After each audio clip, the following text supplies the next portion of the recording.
Namo tassa bhagavato arahato samma sambuddhassa. Namo tassa bhagavato arahato samma sambuddhassa. Namo tassa bhagavato arahato samma sambuddhassa. This will be the Kakacupama Sutta, the discourse on the simile of the saw.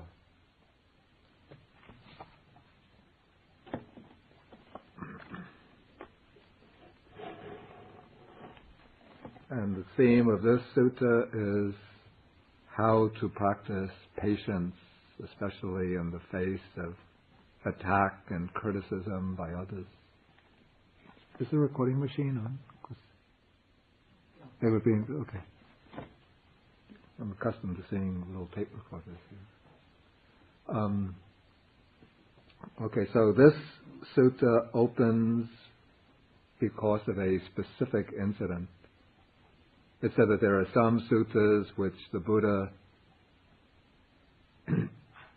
speaks of on his own initiative without any provocation by others, without any instigation by others. Then there are some suttas which the Buddha speaks because he's asked a question by others. And then there are some suttas which the Buddha delivers in response to a particular incident. And this sutta is one of these, falls in this last category. And the incident is that one particular monk named Maugaputta had been associating, the text uses the word ativelang, which means, it's translated over much, but it means literally over the boundary, beyond the boundaries. That is, he was frequently visiting when the Buddha established the order of nuns, he had the nuns living in premises which would be close to the residential facilities of the monks, but some distance away. And he didn't want monks to be associating very closely on a very friendly, intimate basis with bhikkhunis, because he knew that if a monk and nun become especially if they're younger, if they associate very closely, then feelings of affection are likely to arise, maybe beginning innocently, as feelings of maybe respect, appreciation of each other's qualities. But given human nature, it doesn't take much for these feelings of affection, respect, appreciation to develop into emotional love. And once they develop into emotional love, then the ability of the monk and the nun to fulfill the spiritual life is compromised. And sometimes it will lead to incidents where a monk and nun together will disrobe and then go off and marry. And so the Buddha laid down quite strict regulations governing the relations between monks and nuns. Generally, when a monk goes to speak to nuns, he is not supposed to go alone, but in the company of another monk, or if another monk is not available, in the company of a layman. But according to the commentary, this monk Maugaputta was associating with the bhikkhunis for long periods of time. He would go to visit them even after the sun, when he would go to visit them, he would stay with them even after the sun was setting, which was a violation of one of the regulatory rules of the monk's code of discipline. And so the mutual feeling of affection between this monk and the bhikkhunis became so strong that they couldn't tolerate criticism from others. And so when other monks saw Maugaputta associating so closely with the bhikkhunis, they would criticize him for this. And sometimes they would criticize the behavior of the nuns, the bhikkhunis in his presence. And when they did this, then he would become angry and upset. And sometimes he would even try to make what they call adhikarana. That means a legal case out of it. A legal case within the framework of the Vinaya, the code of monastic regulations. He would argue that his behavior was not a breach of the discipline. He would try to argue that the person who's criticizing him doesn't know the rules correctly. And he would claim that the person who's criticizing him has some personal grudge against him. And so he would make a big commotion when anybody would speak in dispraise of the bhikkhunis. And then, on the other side, if any monks spoke dispraise or criticism of Maugaputta in the presence of the bhikkhunis, then they also became angry and upset and also tried to make a case out of it. And so eventually a report about this, since the monks tried again and again to convince Maugaputta to change his behavior, but again and again he remained fixed, determined, obstinate in his ways. So eventually the monks saw that they had no alternative but to report the matter to the boss. So one monk went to the Blessed One and reported to him what was taking place. And so the Buddha then called Maugaputta into his presence. And then first, this is an important point to note, before the Buddha directly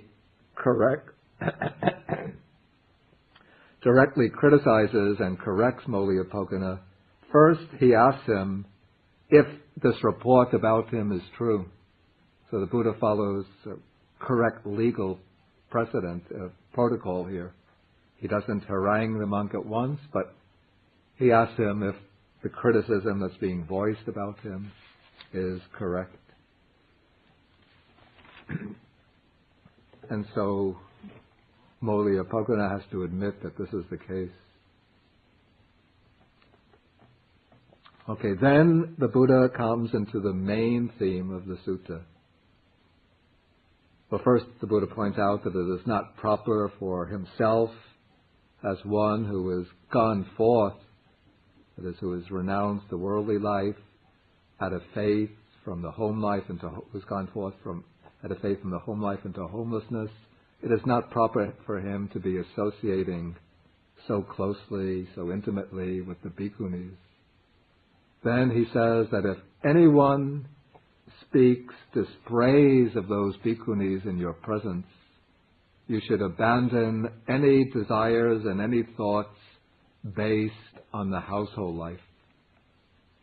This is a kind of coded text, which means that you should give up first any personal affection for the bhikkhunis on a worldly type of affection.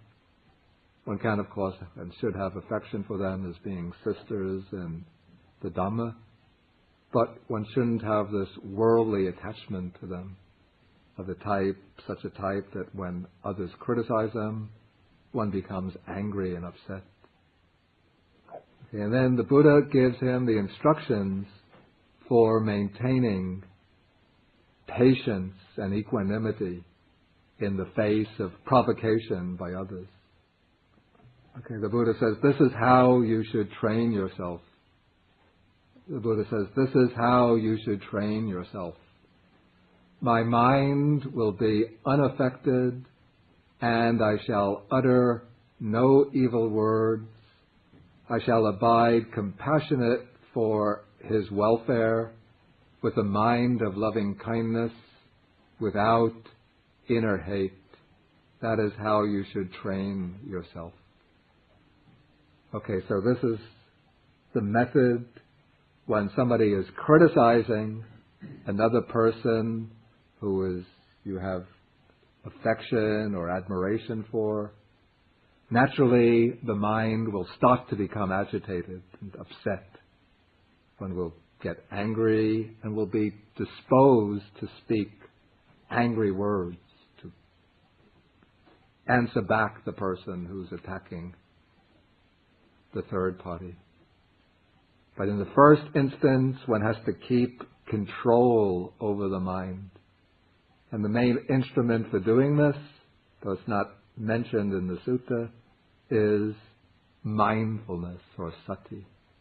When the mind starts to become angry, one should be immediately aware that anger has arisen in the mind.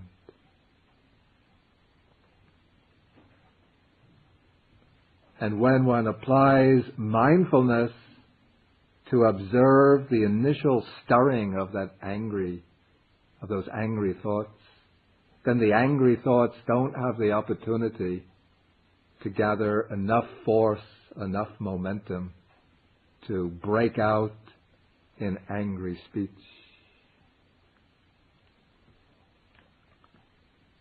Then, one is using mindfulness to keep watch upon the mind. So though angry thoughts might arise, but one just notes them as angry thoughts, and you can make the mental note, anger has arisen, and one makes a determination, adhitthana, a resolution, even though anger might be present in the mind initially, but I will keep check over my mouth. I will not utter any angry words. This, in a way, the advice of the Buddha is in some respects contradictory to some of the advice of present-day psychological advisors. They say when you feel angry, you should express yourself, get it out of your system. If you keep it bottled up, that's unhealthy, self-destructive. So speak your mind to others, release your anger. But if one does so with an angry mind, then you're just spreading the anger from your own mind to other people. But what the Buddha doesn't advise is suppressing or repressing the anger, forcefully subduing it. But one has to use skillful methods for transforming the anger and weakening its force. But it's most important at the outset not to speak angry words, because if you do so, that will just provoke anger and hostility in the other person. Then that person will be provoked to speak angry words to you, and then the angry exchange will go back and forth, each time becoming more intense, stronger, more vehement, till maybe it will eventually explode in physical violence. So you keep the mind under control, restrain the faculty of speech, then you train the mind to abide compassionate for the welfare of this person, assuming that the person who's speaking critically about the third party is doing so with an unwholesome frame of mind, with a desire to denigrate or disparage the third person. So then you recognize that this person is sowing seeds of suffering for himself or herself.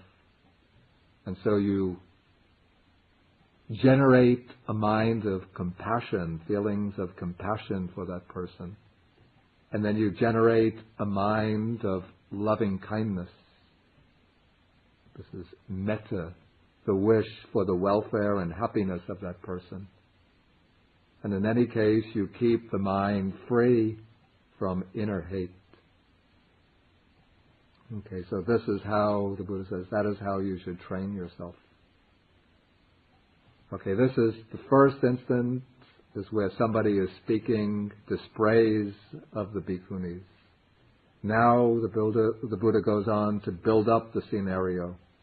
Somebody is giving the bhikkhunis a blow with his hand, with a clod of earth, with a stick, or even with a knife in your presence, you should abandon any desires and any thoughts based on the household life and so on, and train yourself in the same way. But this, to my mind, it raises a problematic question. Does this mean that the Buddha here is recommending an attitude of complete passivity, a complete pacifism?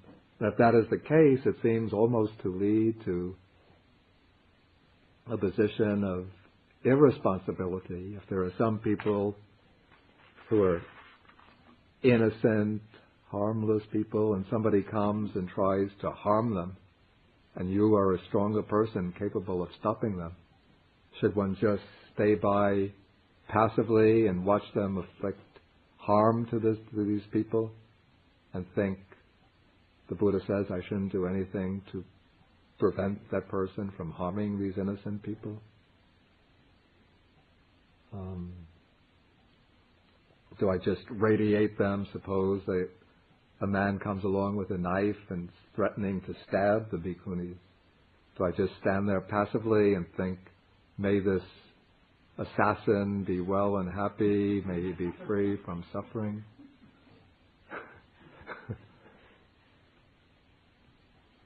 I haven't found any cases like this discussed, at least none come to mind, any cases like this discussed in the suttas.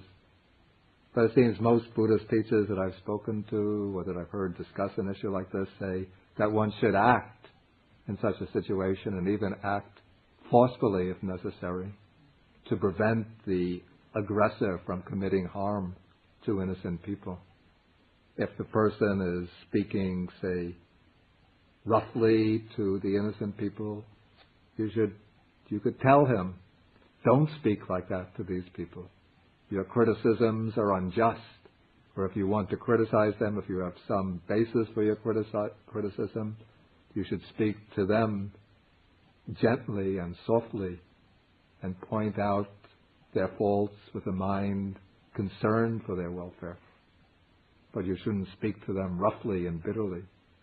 And if the person is attacking the innocent party physically, inflicting physical violence upon them, then if necessary, one might even use physical force to try to stop that aggressor from harming the innocent person. But one should do so with a mind of kindness and compassion for the aggressor, and one should try to avoid inflicting any kind of permanent or long-term physical harm upon the aggressor. And that would be the way I would suggest handling a situation like this. Does anybody have any other ideas about this? Talk about just what state of mind you should not have. Yeah. Do you know any passages in the text where a situation arises where somebody is inflicting physical damage upon an innocent person?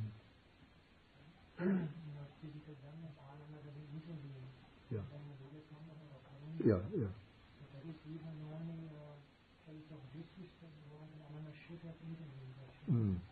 So I think the gentleman is quite right. It is speaking about the state of mind, not about the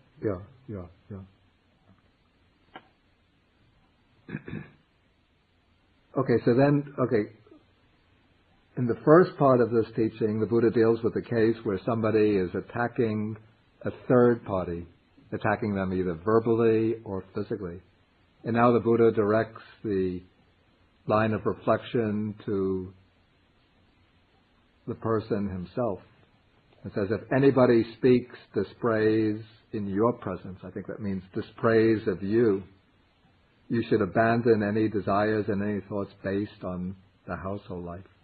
In other words, you should abandon any angry or agitated thoughts that might arise. And you should train in the same way that my mind will be unaffected, I shall utter no evil words. Then if anybody gives you a blow with a hand, with a clod of earth, with a stick or with a knife, again you should train your mind in the same way. Again, this doesn't mean that if somebody is attacking you, that you just passively submit to the attack of others. one should try to avoid the attack if possible by going someplace else. If one is cornered and has no alternative, then one might even act physically in one's self-defense, trying to avoid inflicting any long-term physical damage upon this person. One might bring up the case, this is a very difficult case. Okay, suppose there's an innocent child in your presence and the murderer is coming after that child, and you see that there's only, you get into a fight with the murderer, and you see that there's no other way to stop the murderer from murdering the child except to take the life of the murderer himself. What does one do in that case? I just throw this out for discussion. I don't want to try to answer it, but it would seem, of course, the determinative factor in karma is intention or volition. Yeah. I haven't seen cases like that discussed in the text, but it would just seem to me that if somebody refrains from an action which is virtually a moral obligation in the under those particular circumstances.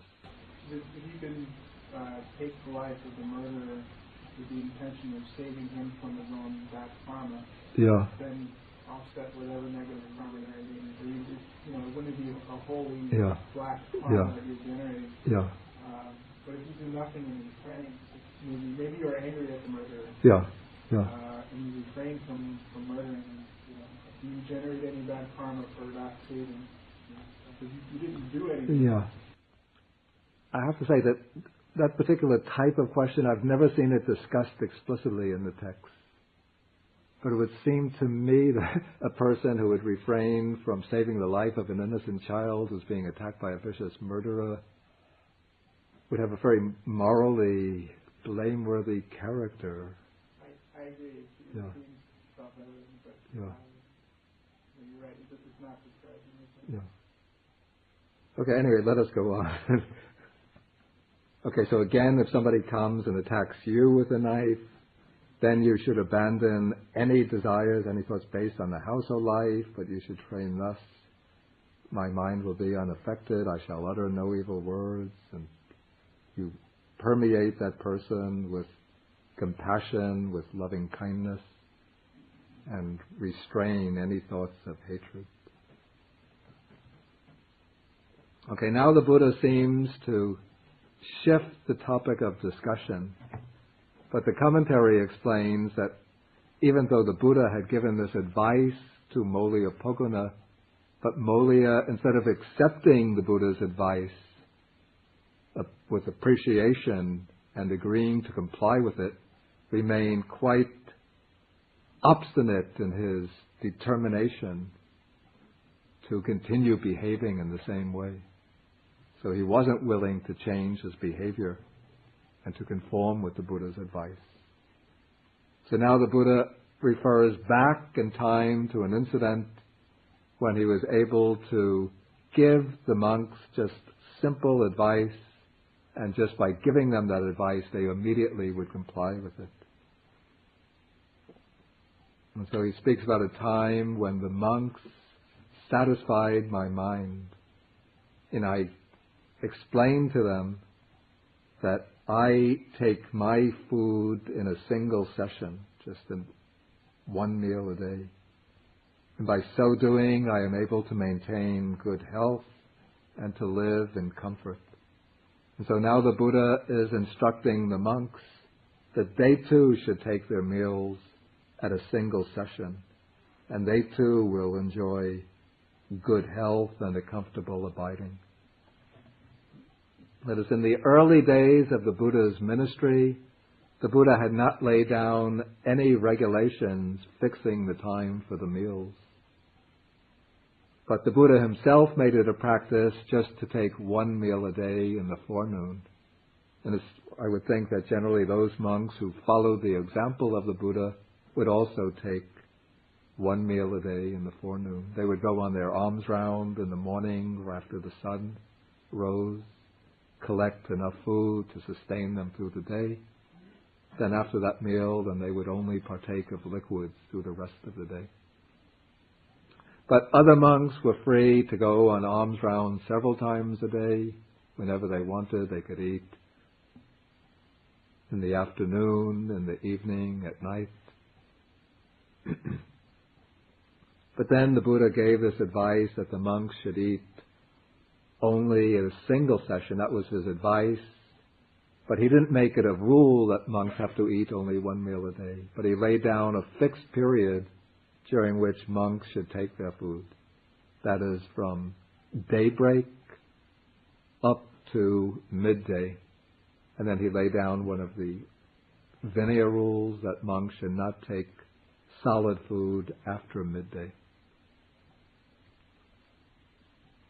But monks from daybreak to midday, they can take, if they want, 2 meals, or if they prefer, they can take 1 meal. Even if they want, they could take 3 or 4 meals, so it's difficult to fit in more than 2 meals within that period of just 5 hours or so, 5 or 6 hours. Okay, but the Buddha's point here is that when the Buddha, when he gave the monks this advice, he didn't have to keep on insisting that they follow it. But he just gave them one instruction and they immediately complied. And then the Buddha illustrates this, and the Buddha uses the expression, I had only to arouse mindfulness in them. In other words, to make them aware of his intention. And they immediately would comply. And then the Buddha uses a simile to illustrate this. This is like a chariot which is connected with thoroughbred horses. And there's a goad lying ready. Then a skilled driver of chariots comes.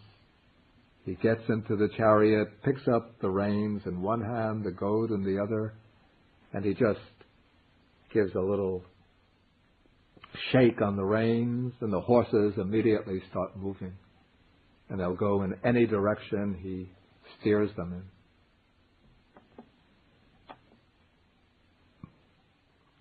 Okay, and now the Buddha gives his teaching a wider range of meaning, or sets it in its full context by explaining the basic purpose of training in his doctrine and discipline.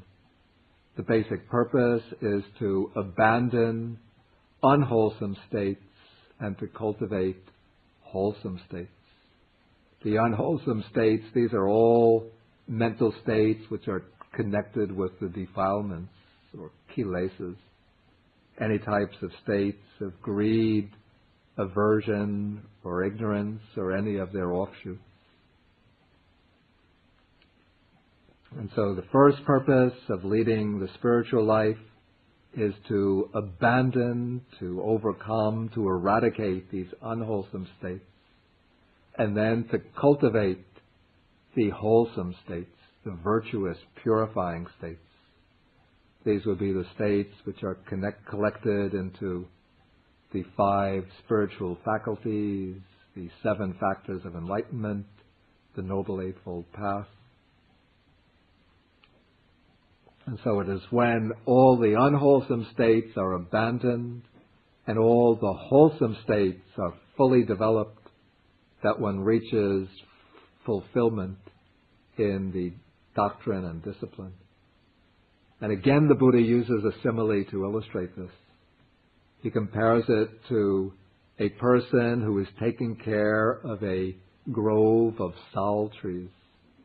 Sal trees are trees which grow in South Asia, very big, lofty trees which give out strong branches, and in season they bear very beautiful flowers with a very beautiful scent. And so if this person is cultivating a grove of sal trees, and then the sal trees are the little sal trees are being choked with weeds, the person has to perform 2 operations. first, to foster the growth of the sal trees, he has to remove the weeds. Then, as part of we call the negative side of the process, he has to cut down or cut off and throw out crooked saplings that rob the sap of the growing trunk of the tree.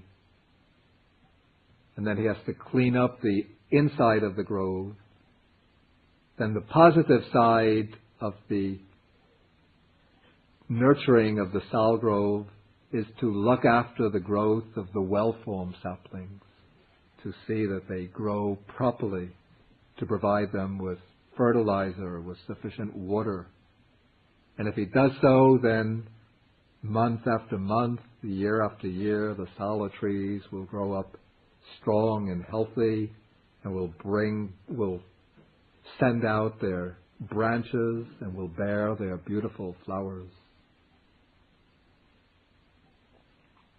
Okay, now the Buddha returns to the theme of patience, and he gives a story to illustrate the importance of eliminating anger, not only at the gross surface level of the mind, but also subtle tendencies to anger which might be lurking deep within. He gives a story about a certain lady of good family whose name was Videhika, and she had a reputation for being very gentle, meek, and peaceful. But she had a servant whose name was Kali, who was generally skillful in her work. But Kali wanted to test her mistress to see whether she was really as gentle and meek and peaceful as she was reputed to be. So Kali started to get up later and later each day. And then each time she would wake up late, the mistress would start getting angry with her. And day after day, the mistress, Videhika, would become angrier and angrier until she lost her temper completely and hit the maid with a rolling pin and injured her, cut her head so that she was bleeding. I have to say, I don't want to excuse the mistress from her behavior, but it seems that if the servant is working for the mistress, for her lady, that she shouldn't be waking up late in the day.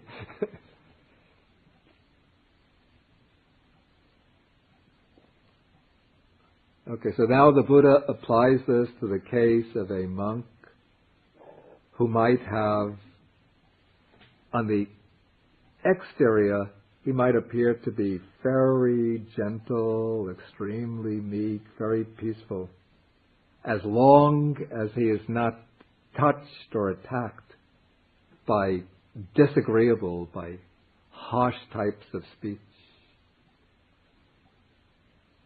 But the Buddha says it is when disagreeable courses of speech touch him that it can be understood whether that monk is really kind, gentle, and peaceful. And even though the Buddha speaks about this in relation to a monk, but this could be applied to anybody. People can present very serene exteriors as long as they are in command of their life situation. But it is when they meet with affliction, with adversity, that you could see whether they become upset and despondent or not, or able to maintain their equanimity. And it is when people are attacked by others that one could see to what degree they've really mastered the development of patience. So this is why sometimes in Buddhist monastic traditions, skillful teachers will put their pupils deliberately create situations which put them into trouble, into difficulties, to see whether they will be able to maintain equanimity or whether they explode with anger and impatience. Sometimes they will criticize them very harshly just to see how they will respond.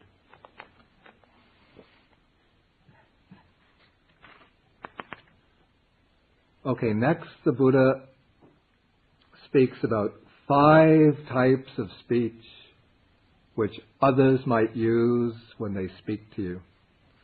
And I classify these 5 according to 5 categories. First, according to the time, the speech might be uttered at the right time or at the wrong time. For example, the right time would be if one wants to criticize a person. One will choose a time when that person is not occupied with some other activity. Or you might choose a time when the person is alone, not in the presence of others, so that you don't embarrass the person. You'll choose a time when the person is in reasonably good health. You wouldn't want to attack a person who's sick, suffering from a lot of pain.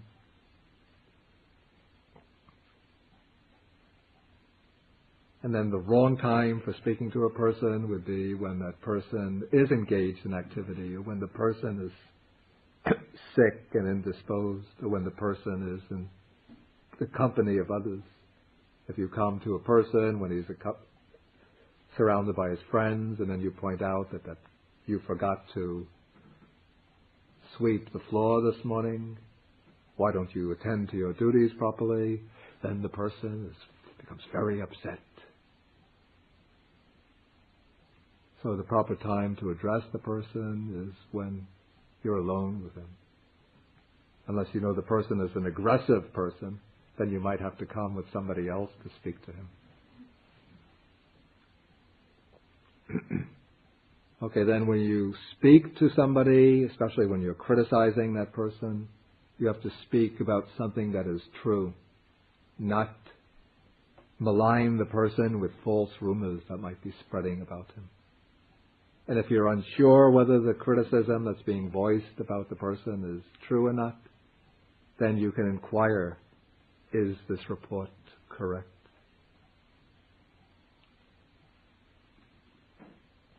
And then this is, third point is important. When you speak to the person, then generally one should speak to that person gently, not harshly. So this doesn't mean the person will always find one's criticism agreeable, likable. In the last class I spoke about the 5 types of speech that the Buddha uses when addressing others. And sometimes when the Buddha speaks to his disciples or even to other people, he'll use speech which is disagreeable to them, which disturbs them, which they find afflictive. But the Buddha doesn't, when he speaks, he doesn't speak harshly to them. He could speak sternly and strictly, but his words are always uttered gently. Soft speech.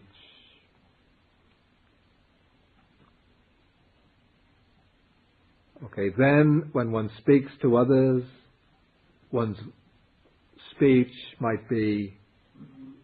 has an underlying motive or purpose. This purpose can be either to benefit others, to help them, or to hurt them and harm them. And so one should always speak to them with the intention of benefiting them, not with the intention of harming them. And then the 5th factor is the attitude or state of mind behind the speech. When one speaks to others to criticize them, one should arouse within oneself a mind of loving kindness. So before one goes to the person to speak to them, one might just pause silently for a few moments and just think, may this person be well, may this person be happy, may the person be well, may the person be happy, till one feels the flame or glow of loving kindness arise in the mind. Then one can speak to them. But one shouldn't speak to them when one has a mind boiling over with anger, with hate. These are the 5 guidelines that we should observe when we speak to other people. But here the Buddha is discussing the case of the courses of speech that others might adopt when they speak to you, to us. In this case, we don't have any control over that. We could only control the way we speak to others.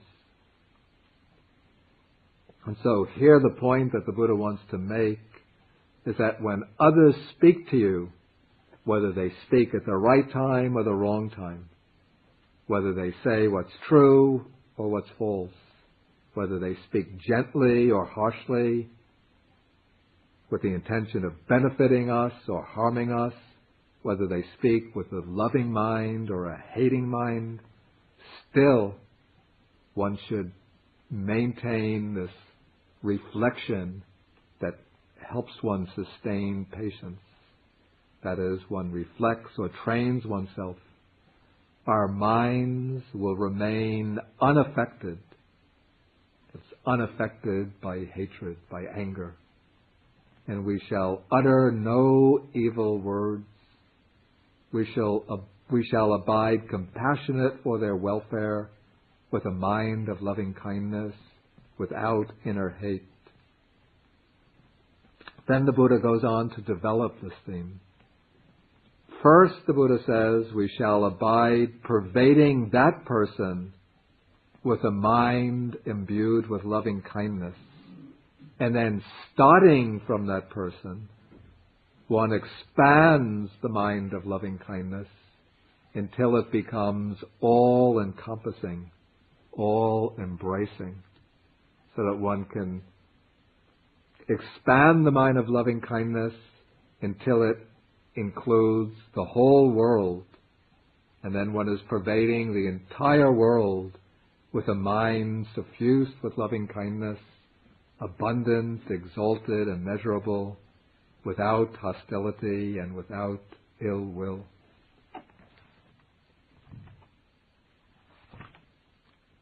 Yeah, the Pali Tadarambanang. Tadarambanang. You're starting from that person. So when usually when one begins the loving kindness meditation and does it systematically, one begins with oneself, then one takes friendly people, then neutral people, then hostile or aggressive people. But that is when one is training oneself to develop loving kindness systematically. And if one hasn't undertaken that practice, then when one has contact with aggressive, hostile people, it's very difficult to arouse a mind of loving kindness towards them. But if one has familiarized the mind or habituated the mind to the meditation on loving kindness, then when one meets an aggressive, hostile person, then one has a kind of bank reserve, a bank account of loving kindness to draw upon. So in your imagination, you've already practiced developing loving kindness towards a hostile person, even if you haven't met such a person before, but you create, as part of the meditation, imaginative situations where somebody is attacking you, speaking harshly and roughly or abusively to you. Then you practice developing loving kindness towards the person in that situation. Or else you might have actually, everybody has encountered situations where somebody is being aggressive and hostile to you. So then you practice developing loving kindness towards the hostile person in the meditative situation. And then this builds up a certain force or momentum of loving kindness that you can draw upon for unexpected situations you encounter in everyday life. So now when you meet a really hostile, vicious, aggressive person, and that person starts speaking roughly to you, or attacking you violently, even physically, then you can build up, you revert to your mind of loving kindness, draw upon that inner reserve of metta, of loving kindness, and direct the loving kindness towards that aggressive person. And then you expand that loving kindness and Now the most difficult individual person to develop loving kindness towards is the hostile one. So when you bring up the loving kindness and focus it on the hostile person, assuming that person isn't physically tormenting you so that you don't even have the leisure to develop your meditative reflection. Okay, so then you build up the loving kindness towards the hostile person, then you start expanding it towards all beings in general, till you can radiate the loving kindness throughout the whole world and suffuse the whole world with loving kindness. In this way, you could even transform the person who is attacking you. I remember a long time ago I read, there was an autobiographical sketch of an Italian monk from many, many years ago. His name was Venerable Maugaputta. He was quite an extraordinary monk who would undertake some very daring feats. I think this must have been in the 1940s, even earlier. He was walking from Europe to India, or from India to Europe. I don't remember which direction. With just his alms bowl subsisting on alms round. And when he passed through some Middle Eastern country, I think it was Turkey or Iran, one of these countries, a group of thugs captured him and they wanted to rob him, but he didn't have any money. And they kept on demanding, "Give us your money, we know you have money, give us, where are you hiding it?" And he said, "I don't have any money." And then they said, "Well then, if you're not going to give us any money, we're going to kill you." And he said, it just occurred to me, I don't know what language he was communicating with them. And then anyway, he said, "If you're going to kill me, that's okay. But before you do so, I'm a religious person. I am a monk. Please give me a few moments, 10 minutes, just to say my final prayers." He spoke in terms that they would understand. And so even though they were very vicious people, but still they had enough sympathy to agree to give him 10 minutes to say his final prayers. And so what he did was to go into the meditation on loving kindness and radiate the loving kindness towards these potential murderers. And just while he sat there radiating the loving kindness towards them, they were just waiting, when is he going to get his prayers over? When are they going to get his prayers over? But somehow the force of this Venerable's mind was so strong that the murderers started to soften. Their hearts melted. And when the 10 minutes were up, and Venerable Lokanatha turned to them and said, "I've finished my prayers, do what you want," they said, "Oh, we can't murder you. Please, you are a religious man, please continue with your journey."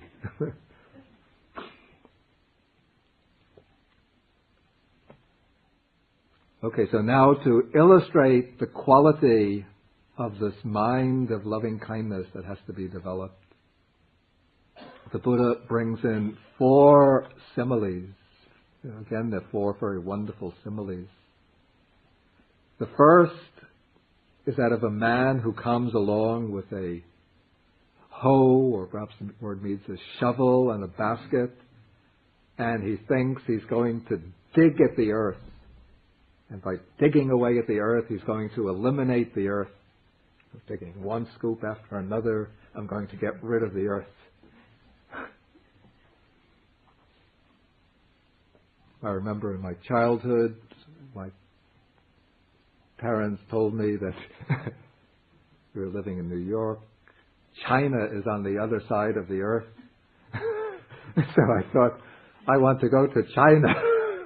So I went into my backyard and I took a little, the kids, they have these little shovels and pails, and I started digging away. Thinking I will dig away and get through the earth and come to China.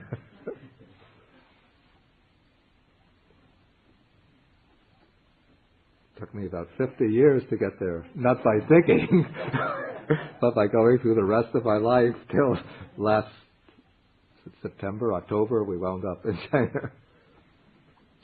Okay, so the man comes thinking, I'm going to remove the earth by digging. And so no matter how hard the man might work at digging away the earth, all he gets is fatigue and weariness and disappointment. And the reason is because the earth is deep and immense.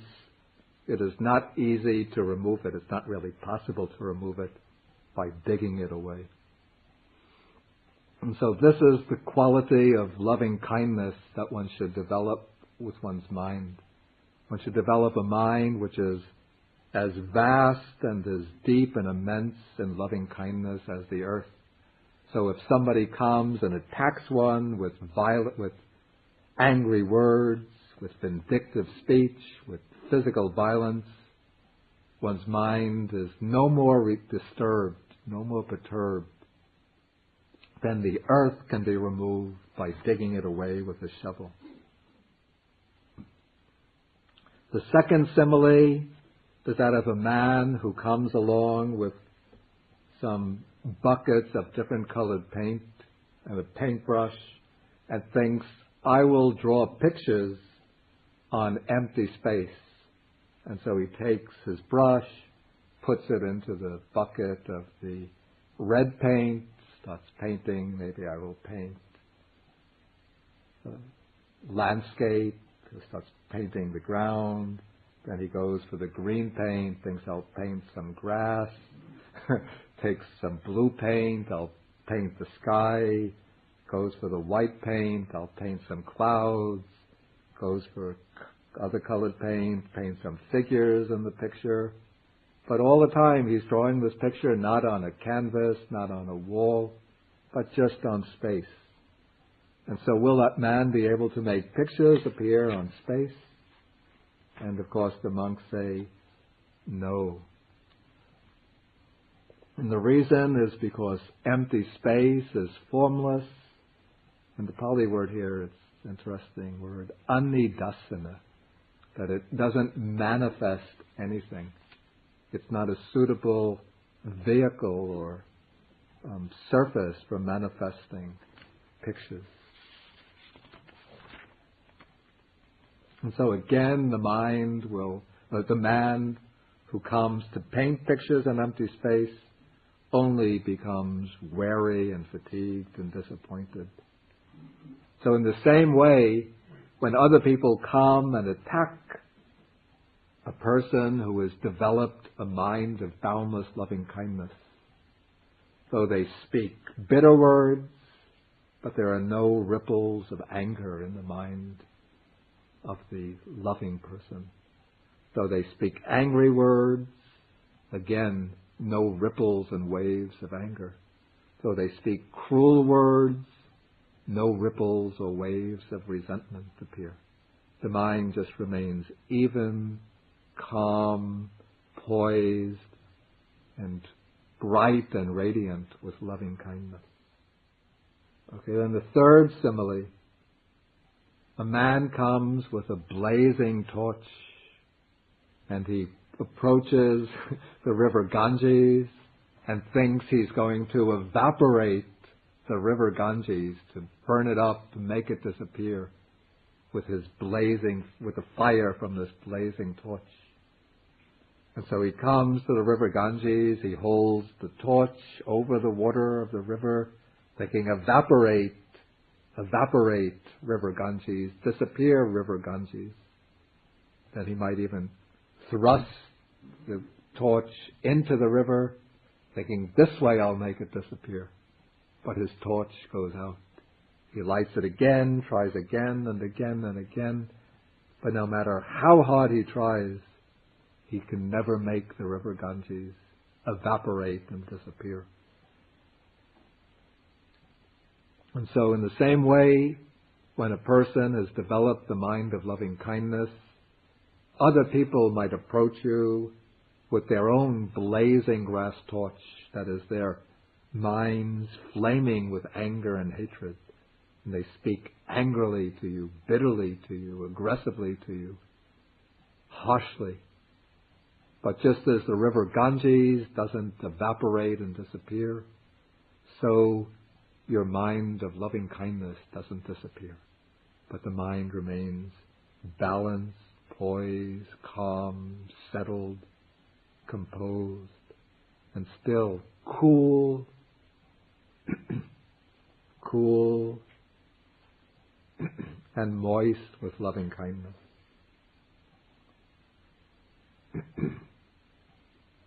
The fourth simile, I have to say, I can't form a very clear picture of it, but I just will read it. There's something called a catskin bag. That's the way this term is translated. And it's been processed in such a way that it's incapable of giving out any sound. And then a man comes with a stick or with a potsherd and rubs it, and thinking, I'm going to make this catskin bag give off a sound. And he tries, he rubs it, but it doesn't give off any rustling and crackling. In a similar way, when others come and then attack the person with a mind of loving kindness, his mind doesn't give off any crackling or rustling of thoughts of anger and hatred. Okay, so then now in the final part of the sutta, the Buddha takes what we might call the most extreme case. This is the famous simile of the two-handled saw, the simile that gives the sutta its name. Okay. If one is, say, traveling through a forest, this is actually the case almost that this Venerable Lokanatha encountered, and then bandits capture you, and they tie you up, and they start to cut you up, to sever you limb by limb with a two-handled saw. Two-handled saw, there's one handle here, another handle there. One person holds one handle, the other holds the other, and they have your limbs stretched out, your arms stretched like this. They take the right arm, start sawing away till that comes off. Then they turn to the left arm, start sawing till that comes off, sawing away the legs. So this would be almost the most extreme type of torment conceivable. At least one of the most extreme types conceivable. So then the Buddha says, even in such a situation, if you give rise to a mind of hatred towards them, you would not be carrying out my teachings. But rather you should train yourselves thus. Our minds will remain unaffected. Maybe I shall learn a lesson from my friend Venerable Analayo and ask, let's all read this together. Then it will make a stronger impression on your mind. Okay. 1, 2, 3. Our minds will remain unaffected, and we shall utter no evil words. We shall abide compassionate for their welfare, with a mind of loving kindness, without inner hate. We shall abide pervading them with a mind imbued with loving kindness, and starting with them, we shall abide pervading the all-encompassing world with a mind imbued with loving kindness, abundant, exalted, immeasurable, without hostility and without ill will. That is how you should train. Okay, then the Buddha concludes by saying that if you keep this advice on the simile of the saw constantly in mind, do you see any course of speech, trivial or gross, that you could not endure? And the monks say, no, Venerable Sir. And so the Buddha says, therefore you should keep this advice on the simile of the saw constantly in mind, and that will lead to your welfare and happiness for a long time.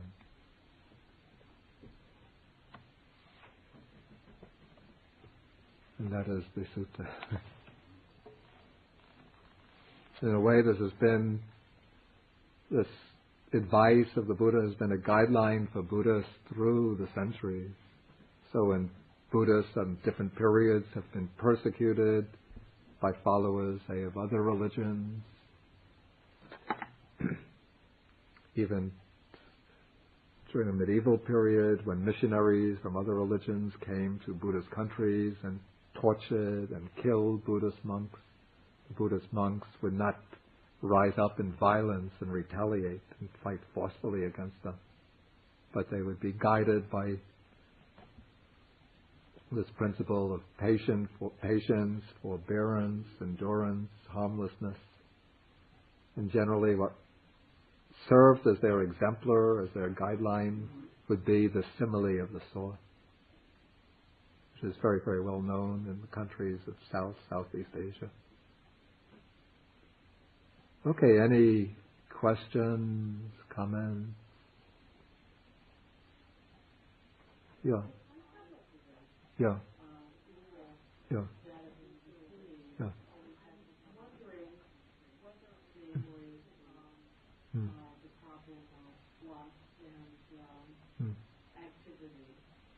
Oh, you mean homosexual activity?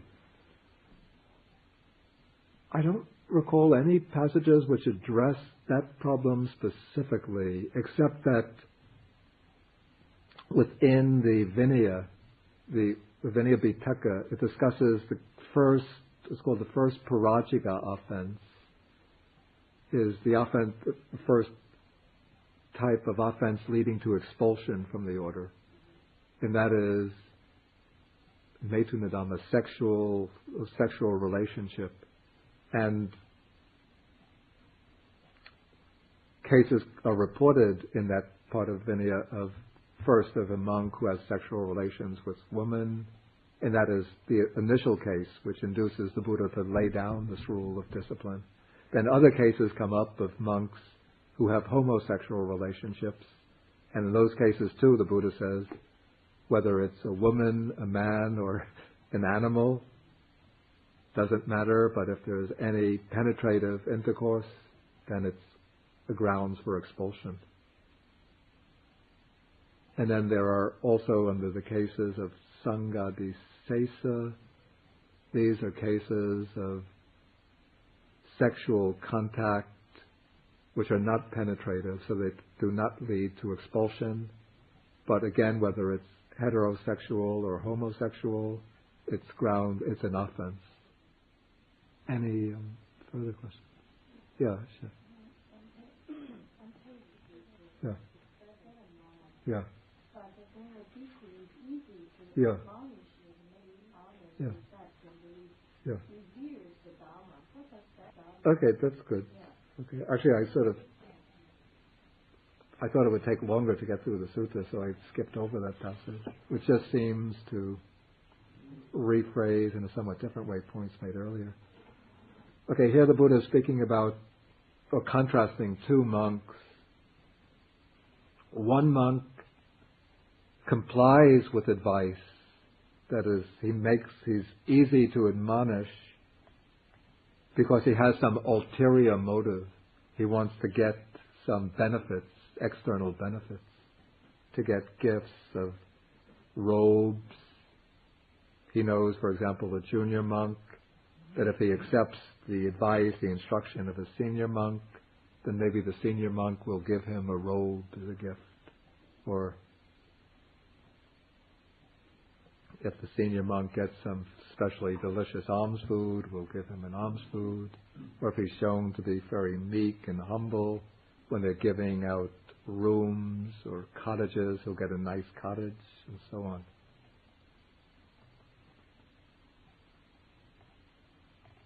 But the Buddha says that this is not the real way to be compliant and easy to admonish, easy to instruct. Because when such a monk doesn't get the rewards that he expects, then he becomes rebellious and obstinate and self-willed, recalcitrant, and doesn't accept advice. Sometimes such a monk becomes arrogant and overbearing.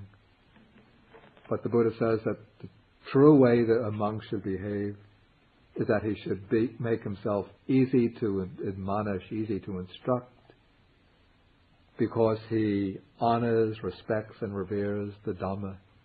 That is, because he understands that the instructions given to him are in accordance with the Dharma, with the Buddha's teaching, and that they will lead to his spiritual growth, to his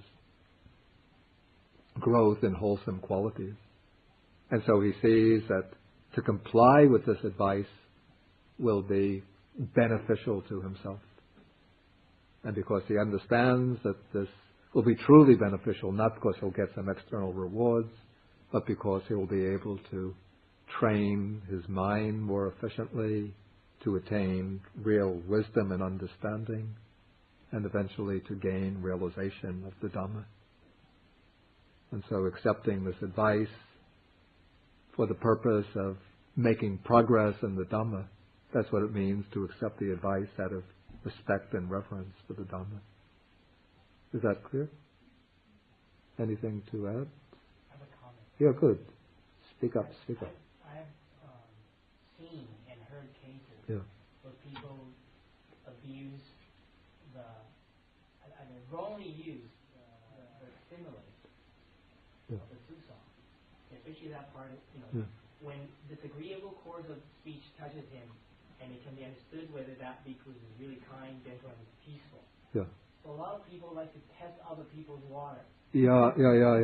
Now, I've seen monastic trying to test laity, whether they are, and then get angry at them and then say to them, "Oh, I was just trying to test you, whether you are a good practitioner." And I've seen laity try to test monastic. And I see that as an abuse of, misunderstanding what, this. Yeah, I think one has to apply that very, very cautiously. Yeah, many people like to use the calling it an expedient. Yeah. And then when I think of the word expedient means, sometimes I think about the koan of the Zen masters trying to test their students. Yeah. But the interesting thing, that's my feeling, that out of the 2,000 students that study with that teacher, probably only one gets some kind of realization. Yeah. The other 999 are probably angry inside. This is a comment I have. Yeah, I think using this, like testing other people, it should be done, I think, only by a really accomplished master who's mastered his own mind pretty well, very well. Otherwise it could become very dangerous. One could arrogate to oneself the privilege of the thought that one is an accomplished master, and one goes around testing others, provoking others, and you just get into quarrels and conflicts with them. You hurt their feelings. I don't know if the idea of testing others is really there. I think the Buddha. Yeah. I think life is giving us enough trouble as such. Yeah, that is so. That the teacher should be the compassionate. Yeah. I think this idea of teaching, I think the students that would be interpreted in more modern kind of thing. Modern from the perspective of the Buddha. Yeah, possibly so. And that's how a lot of quote-unquote spiritual teachers come to abuse. Yeah. And people come to believe that that's an acceptable mean, a way of teaching. But in fact, it isn't.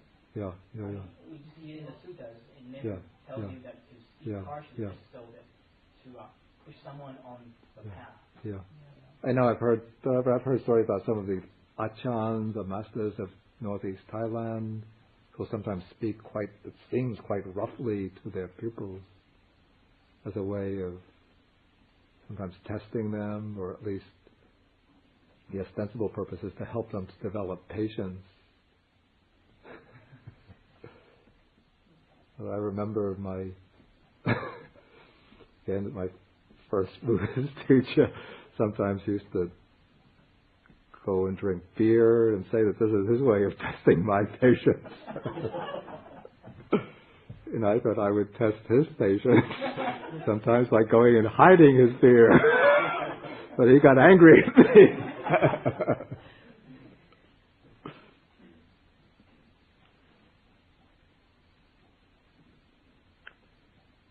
Any other comments? Okay, then we will stop for the evening. And next week we come to a new section.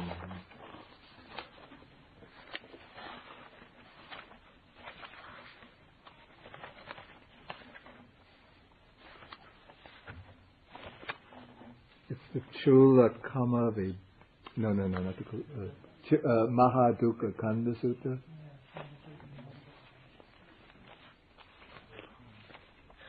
I can't find my...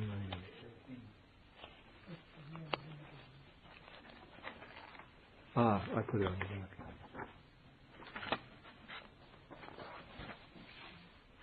Don't be frightened, by the way, by the title of this section. Just in retrospect, I see that I could have lost all my pupils when I made up this outline. The call to renunciation, the wretchedness of the worldly life, the dangers and sensual pleasures, the misery of samsara.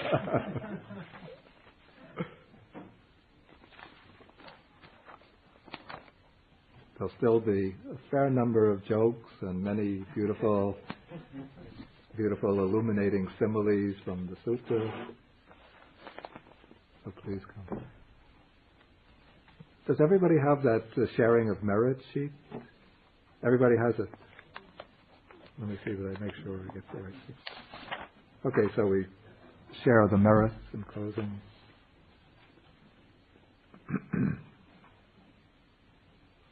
One, two, three.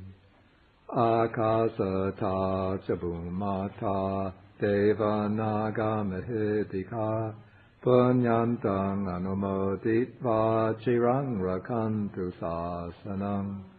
Akasata chabumata deva naga mahedika punyantang anumoditva chirang rakantu desanam. Akasata chabumata deva naga mahedika punyantang anumoditva chirang rakantu mang parang. Etavata cha mehi sampadang punya sampadang sabe devanumodantu sabba sampati siddhya. Etavata cha mehi sampadang punya sampadang sabe bhutanumodantu sabba sampati siddhya. Etavata cha mehi sampadang punya sampadang sabe satanumodantu sabba sampati siddhya. Meaning, may all the deities and dragon spirits, all the powerful deities and dragon spirits dwelling in space and on the earth, rejoice in this meritorious deed, and for a long time protect the Buddha's teaching, for a long time protect the exposition of the teaching, and for a long time protect myself and others. Whatever merits we might have accumulated through this activity of speaking Dhamma and listening to Dhamma, may all the deities rejoice in it and achieve all success. May all the bhutas or harmful spirits rejoice in it and achieve all success. And may all living beings rejoice in it and achieve success. Sadhu, sadhu, sadhu.